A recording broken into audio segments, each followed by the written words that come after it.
Breaking news చూస్తున్న ఏపీపై వాయుగుండ effect కొనసాగుతోంది.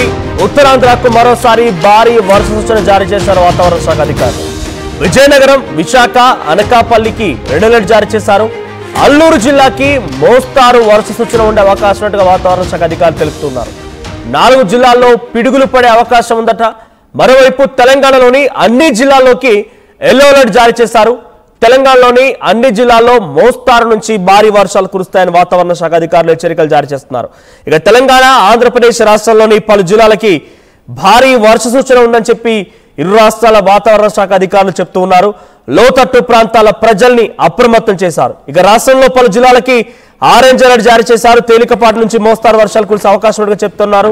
ఇక దక్షిణ ఇంటీరియర్ కర్ణాటక నుంచి కొమరోన్ ప్రాంతం వరకు కూడా తమిళనాడు వరకు సగటు సముద్ర మట్టానికి 1.5 కిలోమీటర్ల మేర ఎత్తులో ద్రోణి కొనసాగుతూ ఉందని, అయితే ఇప్పటికే మహబూబ్ నగర్, వికారాబాద్, హైదరాబాద్, యాదాద్రి భువనగిరి, వరంగల్, ములుగు, ఆదిలాబాద్, నిజామాబాద్, ఆసిఫాబాద్, మంచిర్యాల ఈ ప్రాంతాల్లో నిన్న శనివారం రోజు నుంచి కూడా భారీగా వర్షాలు నమోదవుతున్నాయి.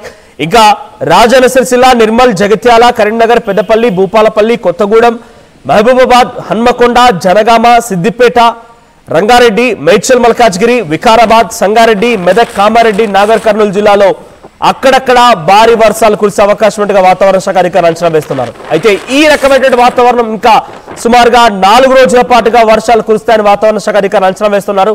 ఈరోజు ఆదివారం నాడు కూడా రాష్ట్ర వ్యాప్తంగా మోస్తారు నుంచి భారీ వర్షాలు కురిసే అవకాశం ఉంది. ఇక తెలంగాణలో 4 రోజుల పాటుగా వర్షాలు కురిసే అవకాశం ఉన్నట్టుగా వాతావరణ శాఖ అధికారులు చెప్తూ ఉంటే, అటు ఆంధ్రప్రదేశ్ సంబంధించి తిరుపతి, చిత్తూరు, ఉత్తరాంధ్ర జిల్లాలో కూడా భారీ వర్షాలు కురుస్తాయని చెప్తున్నారు. మరో 4 రోజుల పాటుగా భారీ వర్షాలు కురిసే అవకాశం ఉందని చెప్పి వాతావరణ శాఖ అధికారులు హెచ్చరికలు జారీ చేశారు. 40 నుంచి 60 కిలోమీటర్ల వేగంతో ఈదురుగాలు కూడా వీచే అవకాశం వాతావరణ శాఖ అధికారులు అంచనా వేస్తున్నారు. సో కొంత వాతావరణంలో చాలా మార్పులు వచ్చాయి. బయట మొత్తం కూడా మబ్బులు కమ్ముకొని ఉన్నాయి. ఏ క్షణమైనా భారీ వర్షాలు నమోదే అవకాశం ఉంది. ఇక హైదరాబాద్ ప్రజలకు కూడా రెడ్ అలర్ట్ అని చెప్పాలి. హైదరాబాద్ లో కూడా భారీగా వర్షాలు నమోదే అవకాశం ఉన్నట్టుగా వాతావరణ శాఖ అధికారులు అంచనా వేస్తున్నారు. సో ఒక్కొక్కరిగా దసరా వేడుకలు ముగిసిన తర్వాత తెలంగాణ నుంచి చాలా మంది కూడా హైదరాబాద్ మళ్ళీ ఉద్యోగ వ్యాపార రీత్యా హైదరాబాద్ చేరుకునే అవకాశం ఉంది. ఈరోజు భారీగా వర్షాలు కురిసే అవకాశం ఉంది. జాగ్రత్తలు తీసుకోండి. సో తగు జాగ్రత్తలు తీసుకుంటూ జాగ్రత్తగా సేఫ్గా రీచ్ అవ్వమని చెప్పి కూడా వాతావరణ శాఖ అధికారులు చెప్తున్నారు. ఏదేమైనా ఈ రోజు భారీగా వర్షాలు కురిసే అవకాశం కనబడుతోంది. సో అటు పెద్ద ఎత్తున ఆంధ్రప్రదేశ్ మరియు తెలంగాణ 2 రాష్ట్రాలకు సంబంధించి కూడా భారీగా వర్షాలు నమోదే అవకాశం ఉంది. అటు ఉత్తరాంధ్రలో మరోసారి వర్ష సూచన జారీ చేశారు. విజయనగరం, విశాఖ, అనకాపల్లికి రెడ్ అలర్ట్ జారీ చేస్తే అల్లూరు జిల్లాకు మోస్తారు నుంచి భారీ వర్షాలు కురిసే అవకాశం వాతావరణ శాఖ అధికారులు అంచనా వేస్తున్నారు. సో ఇక 4 జిల్లాల్లో కూడా పిడుగులు పడే అవకాశం ఉందట. ఇక ఆంధ్రప్రదేశ్ వ్యాప్తంగా ఎటువంటి వర్షాలు నమోదే అవకాశం ఉంది. వాతావరణ శాఖ అధికారులు ఏం చెప్తున్నారు మా ప్రతినిధి శివరామకృష్ణ సిద్ధంగా ఉన్న మరిన్ని అప్డేట్స్ తో. శివరామకృష్ణ, సో ఈరోజు ఆంధ్రప్రదేశ్ వ్యాప్తంగా ఎటువంటి వర్షాలు ఉండే అవకాశం ఉంది? ఈ రోజు నుంచి మరో 4 రోజుల పాటుగా పిడుగులతో కూడేటువంటి వర్షాలు ఉన్నట్టుగా వాతావరణ శాఖ అధికారులు అంచనా వేస్తున్నారు. అప్డేట్స్ ఏంటి? మనోజ్, ఏపీలో వరుణుడు బీభత్సం సృష్టిస్తున్నాడనే చెప్పాలి. నిజంగా ఉత్తరాంధ్రలో కుంభవృష్టి పడే అవకాశం ఉందని చెప్పి వాతావరణ శాఖ అయితే తెలియజేస్తున్నారు. ఇప్పటికే పొంగి పొర్లుతున్న నాగావళి, వంశధార నదులు లోతట్టు ప్రాంతాలు జలమై నీటి మునిగిన పంటలు చాలా మట్టుకి రైతులు నష్టపోయిన పరిస్థితి అయితే ఏర్పడింది. అయితే విజయనగరం, శ్రీకాకుళం, అనకాపల్లి జిల్లాలో భారీ వర్ష సూచన. ఈ నేపథ్యంలో రెడ్ అలర్ట్ కూడా డిక్లేర్ చేశారు.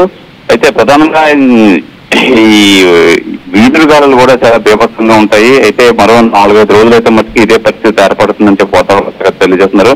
అయితే ఉత్తరాంధ్రలో ఇప్పటికే మొన్న ఈ వర్షాల వల్ల శ్రీకాకుళం మెయిన్లీ ఎఫెక్ట్ అయ్యిందని చెప్పాలి. శ్రీకాకుళం, విజయనగరం, ఈ నాగావళి, వంశధార నదులు అయితే మట్టుకి చాలా ఎక్కువగా పొంగి పొరులుతున్నాయి. ఈ నేపథ్యంలో పరిసర ప్రాంతాల వాసంతా ఇబ్బంది అయితే పడ్డారు. అయితే లోతట్టు ప్రాంతాల్లో మొత్తం అన్ని జలమయం అవడంతో ప్రజలు చాలా ఇబ్బందులు అయితే గురయ్యారు. అయితే ఈ నేపథ్యంలోనే ఈ భారీ వర్ష సూచన ఉత్తరాంధ్ర నేపథ్యంలోనే అయితే రైతులు ముఖ్యంగా పంటలన్నీ మునిగిపోయి, ముఖ్యంగా ఈ మొక్కజొన్న రైతులు ఇలాంతా మునిగిపోయి మొక్కజొన్న అన్ని మొత్తం కుళ్ళిపోవడం అయితే జరిగింది. అయితే విజయనగరం, శ్రీకాకుళం, అనకాపల్లి జిల్లాలో మళ్ళీ ఈ భారీ వర్ష సూచన వస్తుంది. కాబట్టి జిల్లా యంత్రాంగం కానీ, రెవెన్యూ శాఖ కానీ మొత్తం అన్నట్టుగా ఉండాలని చెప్పి వాతావరణ శాఖ కానీ, ఐఎండీ కానీ హెచ్చరిస్తున్నారు. అయితే ఈ నేపథ్యంలోనే మొత్తం ఉత్తరాంధ్ర సంబంధించి మొత్తం కలెక్టర్లు అందరితోని సీఎం చంద్రబాబు నాయుడు అయితే కాన్ఫరెన్స్ లో మాట్లాడడం జరిగింది. అందరూ అలర్ట్ గా ఉండాలని చెప్పి అయితే ఆదేశాలు అయితే జారీ చేశారు. ఈ నేపథ్యంలో డిజాస్టర్ మేనేజ్మెంట్ హోంశాఖ అంతా కూడా అధికారులతో ఎప్పటికప్పుడు సూచనలు ఇస్తూ మొత్తం అంతా రెడీగా ఉండాలి. ఈ రెడ్ అలర్ట్ నేపథ్యంలో ఎప్పుడు ఎక్కడ వర్షాలు పడే అవకాశం ఉంటుందని చెప్పి ఆ నేపథ్యంలో మొత్తం అంతా లోతట్టు ప్రాంతాల్లో ప్రజలందరినీ అప్రమత్తం చేస్తున్నారు. సురక్షిత ప్రాంతాలకి తరలించడానికి అయితే సిద్ధంగా ఉండాలని చెప్పి అధికారులతో అయితే తెలియజేస్తున్నారు. ఈ నేపథ్యంలో మొత్తం అంతా అలర్ట్ గా ఉన్నాం, ఎట్టి పరిస్థితుల్లో నీరు వచ్చినా సంసిద్ధంగా ఉన్నామని చెప్పి అధికారులు కూడా తెలియజేస్తున్నారు. Manoj. Right, thank you Sri Ramakrishna. ఇక తెలంగాణ వ్యాప్తంగా వర్షానికి సంబంధించి బిగ్గెస్ట్ బ్రేకింగ్ న్యూస్ మనం చూస్తున్నాం. సో తెలంగాణ వ్యాప్తంగా హైదరాబాద్ లో భారీ వర్షం కురిసే అవకాశం కనబడుతోంది. సో మరో 2 గంటల్లో కుండపోత వర్షం కురిసే అవకాశం. మరో 2 గంటల్లో హైదరాబాద్ వరసలారా తస్మాత్ జాగ్రత్త. మరో 2 గంటల్లో భారీ వర్షపాతం నమోదే అవకాశం ఉంది. Madhapur, Jubilee hills, Banjara hills లో భారీ వర్షం కురిసే అవకాశం ఉంది. పటాన్చెరు, షేర్లింగంపల్లి, గచ్చిబౌలి, మియాపూర్ ప్రాంతాల్లో భారీగా వర్షాలు కురిసే అవకాశం ఉంది. సో ఇప్పటికే పలు ప్రాంతాల్లో భారీగా వర్షం నమోదవుతోంది. సుచిత్ర, జేడిమెట్ల, మల్కాజ్గిరి, కాప్రా ఇప్పటికే వర్షం ఆల్రెడీ మొదలైంది. సో తస్మాత్ జాగ్రత్త. సో మరి ఈ రోజు తెలంగాణ వ్యాప్తంగా మరి ముఖ్యంగా హైదరాబాద్ ఎటువంటి వాతావరణ అప్డేట్స్ ప్రతినిధి శిల్ప అందిస్తారు. శిల్ప, సో ఈ రోజు హైదరాబాద్ మరియు తెలంగాణ వ్యాప్తంగా ఎటువంటి వాతావరణ అలర్ట్స్ ఉన్నాయి, అధికారులు ఏం చెప్తున్నారు, ఏ విధంగా వర్షాలు కురిసే అవకాశం ఉంది?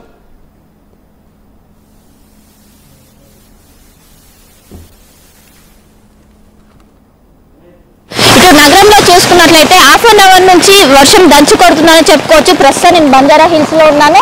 ఒకసారి విజువల్స్ లో చూసుకోవచ్చు. ఒక చెరువును కల్పించే విధంగా ప్రధాన రహదారి ఉన్నది. దాదాపు హాఫ్ అన్ అవర్ నుంచి కూడా ఏకదాటిగా వర్షం కురుస్తుంది. దీంతో రోడ్లన్నీ కూడా జలమయమయ్యాయి. ఇంకోవైపు ఈ రోజు దుర్గామాత నిమజ్జనం కూడా ఉండడంతో అందరూ కూడా జాగ్రత్తలు తీసుకోవాలంటూ కూడా ఇప్పటికీ అధికారులు సూచనలు జారీ చేస్తున్నారు. ప్రధాన రహదారి దగ్గర ఈ విధంగా ఉంటే లోతట్టు ప్రాంతాల్లో పరిస్థితి ఏ విధంగా ఉందో అర్థం చేసుకోవచ్చు. ఇంకోవైపు క్యూఎన్ఎస్ మేఘాల వల్ల ఈ రోజు మొత్తం కూడా ఇటు జిహెచ్ఎంసీకి భారీ వర్ష సూచన జారీ చేశారు. వర్షంతో పాటు ఈదురుగాలు గంటకు 40 నుండి 50 కిలోమీటర్ల వేగంతో వీచే అవకాశం ఉన్నట్లు కూడా ఇప్పటికే ఐఎండీ అధికారులు సూచనలు జారీ చేయడంతో ఇటు జిహెచ్ఎంసీ అధికారులు కావచ్చు, అటు హైడ్రా అధికారులు, అదేవిధంగా ఇంకోవైపు టీఆర్ఎఫ్, ఎన్డీఆర్ఎఫ్ బృందాలు కూడా అలర్ట్ అయ్యాయి. వాటర్ లాగింగ్ పాయింట్స్ దగ్గర ప్రస్తుతం వాటర్ని క్లియర్ చేస్తున్నప్పటికీ వర్షం ఏకదాటిగా రావడంతో ఎక్కడికక్కడ ఇటు ఎవరైతే వాహనదారులు ఉంటారో పెద్ద ఎత్తున ఇబ్బంది పడుతున్నారు. మెయిన్గా 2 వీలర్స్ పైన వెళ్లే వాళ్ళు పెద్ద ఎత్తున ఇబ్బంది పడుతున్నారు. ఎందుకంటే రోడ్డు పైన ఎక్కడికక్కడ వాటర్ అనేవి జామ్ అయ్యి ఉండటం పెద్ద ఎత్తున ఇబ్బంది పడుతున్నారు. ఈ రోజు మొత్తం కూడా ఇదే విధంగా పరిస్థితి ఉండే అవకాశం ఉందంటూ కూడా ఇప్పటికే వాతావరణ శాఖ అధికారులు చెప్పడంతో మొత్తం మీద జాగ్రత్తగా ఉండాలి. అత్యవసరం ఉంటేనే బయటికి వెళ్ళాలి నగరవాసులంటూ కూడా సూచనలు జారీ చేస్తున్నారు. ఇప్పటికే నగరానికి ఎల్లో అలర్ట్ కొనసాగుతుంది. ఖచ్చితంగా ఇప్పటికే ఇటు బంజారా హిల్స్, జూబ్లీ హిల్స్, ఇంకోవైపు లక్డికాపూర్, ఖైరతాబాద్ ఈ పరిసర ప్రాంతాల్లో భారీగా వర్షం నమోదవుతుంది. రానున్నటువంటి 2 గంటల్లో ఎంటైర్ జిహెచ్ఎంసీ మొత్తం కూడా క్యూఎన్ఎస్ మేఘాల వల్ల దట్టమైన మేఘాలు అలుముకొని భారీగా వర్షపాతం నమోదవడానికి ఛాన్స్ ఉందంటూ కూడా ఇప్పటికే వాతావరణ శాఖ అధికారులు చెప్పడం, దీంతో లోతట్టు ప్రాంత ప్రజల దగ్గర ఇప్పటికే అందరూ కూడా అలర్ట్ ప్రకటించారు. ఇప్పటికే కురుస్తున్నటువంటి ఎగువ నుంచి వస్తున్నటువంటి వాటర్తో జంట జలాశయాలు ఎక్కువ పూర్తి స్థాయిలో మొత్తం కూడా పొంగి పొర్లుతున్న ఎఫ్టీఆర్ లెవెల్స్ రీచ్ అవడంతో నిన్న కూడా 5 గేట్లు ఎత్తారు. అటు ఉస్మాన్ సాగర్ కావచ్చు, హిమాయత్ సాగర్ కావచ్చు, 7 గేట్లు ఎత్తి వాటర్ మొత్తం దిగువకు విడుదల. మరోసారి వర్షం రావడంతో మొన్న నగరంలో తలెత్తినటువంటి సమస్య మరోసారి రాబోతుందంటూ కూడా నగరవాసులు భయపడ్డారు. ఎందుకంటే మొన్న కురిసినటువంటి వర్షంతో ఒక్కసారిగా ఎఫ్టీఆర్ లెవెల్ కి అటు జంట జలాశయాలు రీచ్ అవడంతో వాటర్ మొత్తం కూడా దిగువకు విడుదల చేయడంతో అటు ముషిరాబాద్ కావచ్చు, చాదర్ ఘాట్ కావచ్చు మొత్తం కూడా వాటర్ తో నిండిపోవడంతో అక్కడ జనజీవనం అస్తవ్యస్తమైంది. మరోసారి వర్ష సూచన జారీ చేయడంతో మరోసారి భయపడుతున్నారని చెప్పుకోవచ్చు. ఇంకోవైపు లోతట్టు ప్రాంత ప్రజలకు ఇప్పటికే దగ్గరలో ఉన్నటువంటి కమ్యూనిటీ హాల్లో ఒకవైపు పునరావాసాలు ఏర్పాటు చేశారు. వాళ్ళందరూ కూడా అందులో తలదాచుకోవాలంటూ కూడా ఇప్పటికే అధికారులు సూచనలు జారీ చేస్తున్నారు. మొత్తం మీద ఈ నెలలో ఒకవైపు సెప్టెంబర్ లో భారీగా వర్షం అనుకున్న దానికంటే ఎక్కువగా వర్షపాతం నమోదైంది. మరోసారి ఈ రోజు కూడా అత్యంత భారీ వర్షం దాదాపు 10 సెంటీమీటర్ల పైన వర్షపాతం నమోదవడానికి ఛాన్స్ ఉందంటూ కూడా వాతావరణ శాఖ అధికారులు చెప్పడంతో అందరూ కూడా జాగ్రత్తగా ఉండాలంటూ ఇప్పటికే సూచనలు జారీ చేస్తున్నారు. మొత్తం మీద నగర వ్యాప్తంగా కూడా భారీ వర్షం నమోదవుతుంది. ఇప్పటికే రానున్నటువంటి 2 గంటలు కూడా నగరానికి ఎంతో కీలకం. అందరూ కూడా జాగ్రత్తగా ఉండాలి. ప్రధానంగా ఎవరైతే దుర్గామాత నిమజ్జనాల ప్రక్రియ అనేది ఈ రోజు జరుపుకుంటుందో అందరూ కూడా జాగ్రత్తగా ఉండాలి, ముందుగానే అక్కడికి చేరుకోవాలంటూ కూడా ఇప్పటికే సూచనలు జారీ చేస్తున్నారు. ఈ రోజు రేపు 2 రోజుల పాటు కూడా నగర వ్యాప్తంగా భారీ నుండి అత్యంత భారీ వర్షాలు కురవడంతో ఇప్పటికే అధికారులందరూ కూడా అలర్ట్ అయ్యారు, జాగ్రత్తలు నమోదయ్యే అవకాశం ఉందంటే హైదరాబాద్ మరో సముద్రం కాబోతుంది. అంటే అంతటి స్థాయిలో వర్షాలు నమోదయ్యే అవకాశం ఉంది. ఎందుకంటే 1-2 సెంటీమీటర్ల వర్షపాతానికే భారీ వర్షపాతంగా భావిస్తూ ఉంటాం. హైదరాబాద్ నగరం ఒక్కసారిగా తడిసి ముద్దవుతుంది, రోడ్లపైకి భారీగా వరద నీరు చేరుతూ ఉంటుంది. సో ఈ నేపథ్యంలో 10 సెంటీమీటర్ల వర్షపాతం కురిసే అవకాశం ఉందంటే ఎటువంటి సిచ్యువేషన్ ఉండబోతోంది మరి? రైట్, మొన్న కురిసినటువంటి ఏదైతే సంగతి నుంచి ఇప్పుడిప్పుడే బయటికి వస్తున్నారు, అటు జంట జలాశయాల నుంచి భారీగా వర్షపు నీరు అనేది పోటెత్తడంతో ఇటు మూసీ నది అనేది ఉధృతంగా